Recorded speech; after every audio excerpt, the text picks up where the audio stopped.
Très bien, ici Harris Sultan. Il y a des gens à droite. Il déteste tellement Israël qu'il prendra en tôt le parti des ennemis de l'Amérique.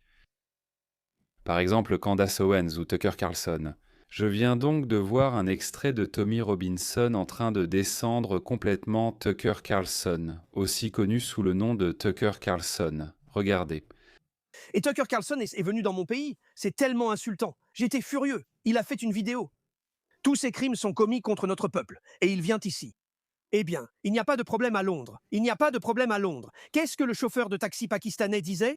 Ah, c'est tout. Pas de souci, Tucker. L'islam, c'est super. Oublions le terrorisme et les attaques djihadistes. Faisons comme si ça n'existait pas parce que tu as eu un chauffeur de taxi pakistanais sympa. C'est tellement stupide que ce même chauffeur de taxi aurait pu être un prédateur. Je ne dis pas qu'il l'était, mais je dis que c'est possible. Imaginez-vous former une vision du monde en parlant à quelqu'un pendant 10 minutes. Mec parfait, incroyable. Il n'y a aucun problème, tout va bien. Ces gens sont formidables. Il faut vraiment être idiot. Il n'est pas aussi idiot que ça. Il a peut-être un rire très stupide, mais il n'est pas aussi idiot. Il a des arrière-pensées. C'est pour ça qu'il est un Carlson, parce qu'il a changé de camp, parce qu'il déteste Israël. Donc il doit aimer l'autre camp, le camp opposé, c'est-à-dire les musulmans. Donc maintenant il va dire que les musulmans sont parfaits, sans défaut.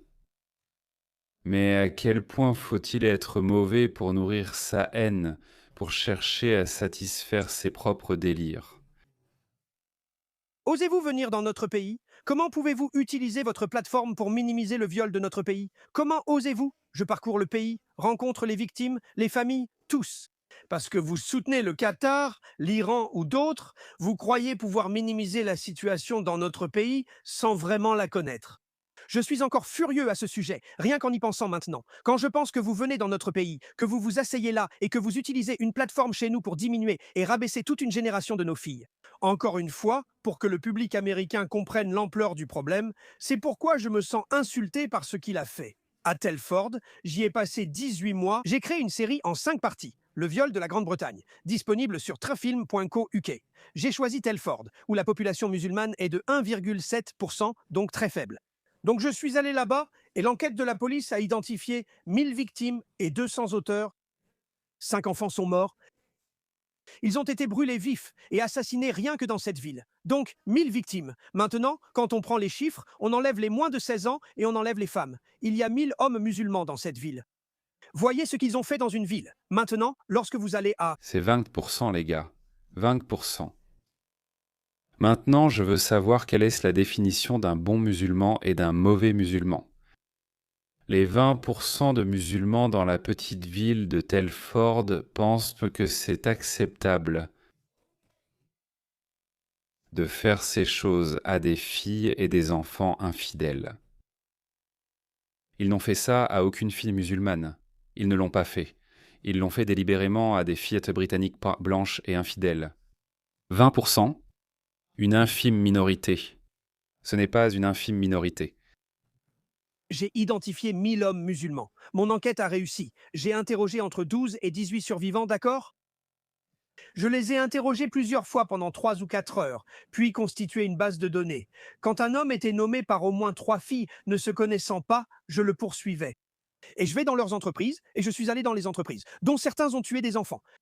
Je suis allé dans l'entreprise. Il ne s'agit pas de gratification sexuelle, c'est important à comprendre. Parfois, 11 cousins, des pères et fils, ou des frères et beaux-frères violaient des enfants ensemble. Imaginez cela. Des oncles et des neveux. Imaginez ça pour une culture. Imaginez ça. Quel genre de culture dépravée. Je n'ai jamais eu de discussion de vestiaire avec mes cousins. J'avais un cousin de mon âge et d'autres aussi, mais je n'en ai jamais parlé avec eux. Normalement, avec mon oncle. À quel point cette communauté est-elle dépravée?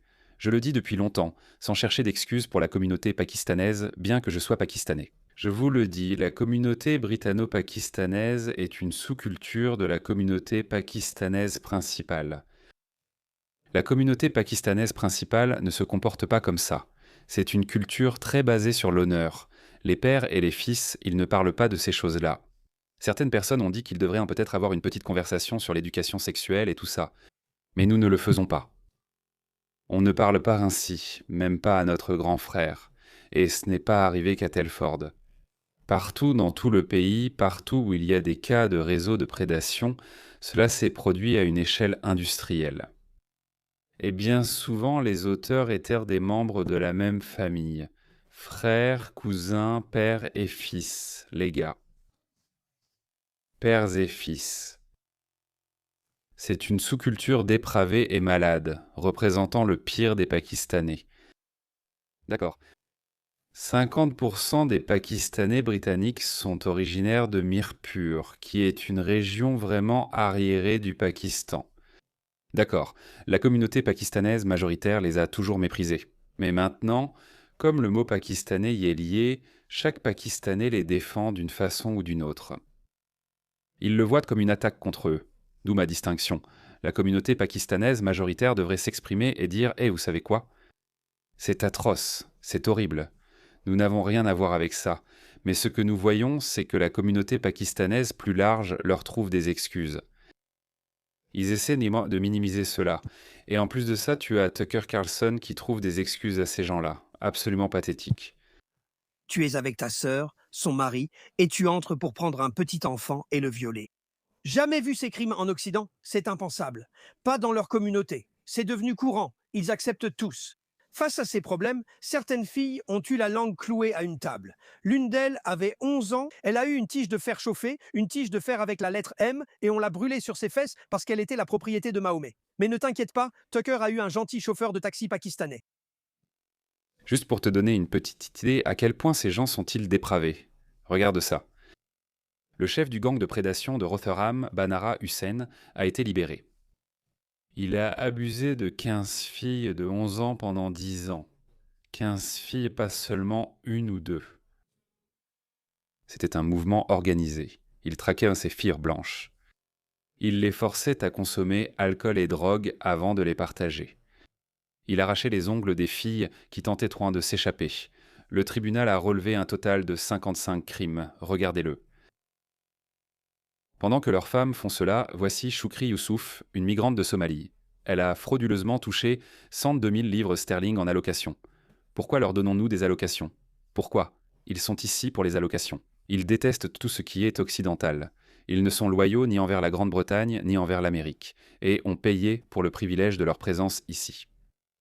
Elle a utilisé l'argent pour une école privée et une voiture de luxe, puis est sortie libre avec une peine avec sursis. Peine avec sursis pour ces criminels. Pendant que des personnes comme Lucy Connolly, qui s'expriment, sont emprisonnées pour des mois ou années.